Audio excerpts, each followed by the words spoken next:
Okay, we are in Mediterranean area of the world. Last week we made a Moroccan soup with a harissa paste, but this week we're making falafels. Now the falafels you may or may not have tried, they're not very good. They're stodgy and they're floury, and I'm not a big fan.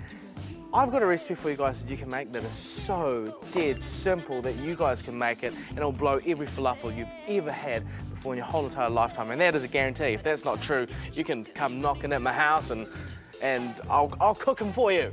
Is it a deal? That's a deal. Okay, in here are chickpeas, not canned chickpeas. That is number one. I normally love canned chickpeas. They're so handy for soups and stews, but I'm using these dried ones, which starts off looking like that. You soak them overnight in plenty of water and it swells up. So put that into a food processor. Now to that, some cumin and coriander powder, and I'm just going to sprinkle that in. That gives it plenty of flavour. Some parsley. You don't need the fancy flat leaf stuff. This curly English parsley works perfectly. And some coriander.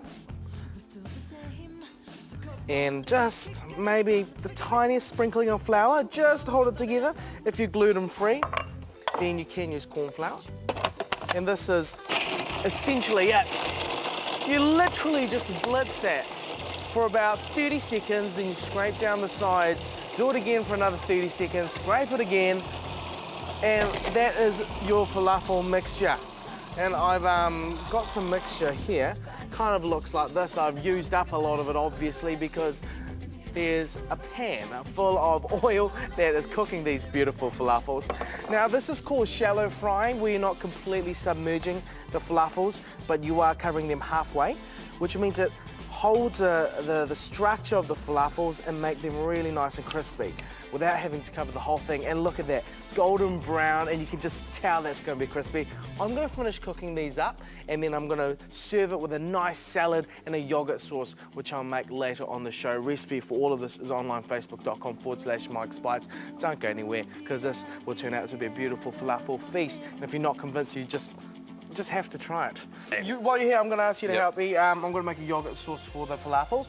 So chuck some of that garlic into the yogurt for me. That's step number one, and very easy. You should be able to manage that. Wow, you could almost do my job. Secondly, and this is a little bit different, I need you to grate this cucumber not into there, but into this clean tea towel. So open that up. All right. Do that. All right. So I want most of that in there. Now what we're doing is we're microplaning it in there. And we're putting it into tea towel because what we want to do is we want to squeeze it and wring out a lot of the excess moisture.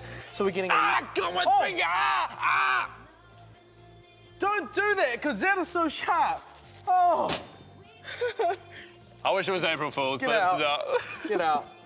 So with that, I'm going to wring that into here. So we're left with just nice cucumber inside. I'm going to put that in there and mix it up. And that is your yogurt cucumber dip or sauce. It's good for a lot of things really, but fantastic for this falafel that we have made earlier on. I'm going to serve that up later on the show, so don't go anywhere. Welcome back. The falafels and the yogurt sauce is plated up. You guys should try. This is how I love. Yeah, you can smell it. This is how I love eating falafels with fresh vegetables, fresh red onion, the yogurt sauce, lettuce, tomatoes. And you're just gonna pick at it. It's like the ultimate light dinner or lunch. Yeah, bro, baked beans are on the menu for me tonight. So yeah, exactly. Go nuts. This is legend. Please hurry up and subscribe. Click the subscribe button. Do it. Ava, you've been pushing. No. Why is it so big? Oh, keep pushing. Just click subscribe. Otherwise, we're going to be here the whole time. Oh, listen.